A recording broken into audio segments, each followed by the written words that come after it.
Are you tired of relying on Uber's default navigation and getting stuck in unexpected traffic jams? Well, today I'll show you how to seamlessly integrate Waze, the real-time traffic guru, with your Uber driver app for a smoother, faster, and stress-free driving experience. First, launch your Uber driver app and tap the menu icon, usually located in the top left corner of your screen, and look for a button that says Account. Tap on Account, then look for App Settings, which is where we're going to alter settings. Next, tap on Navigation. It will give you the option to select your GPS app.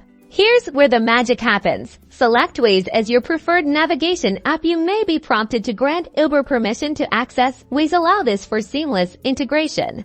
Now, when you accept a trip, instead of Uber's default navigation, Waze will automatically launch with the passenger's destination already preloaded. With Waze's real-time traffic updates, accident alerts, and even police locations, you'll be instantly routed around congestion, saving you time and money while improving your passengers' satisfaction. Now you know how to use Waze with Uber, a simple setup for a dramatically better driving experience.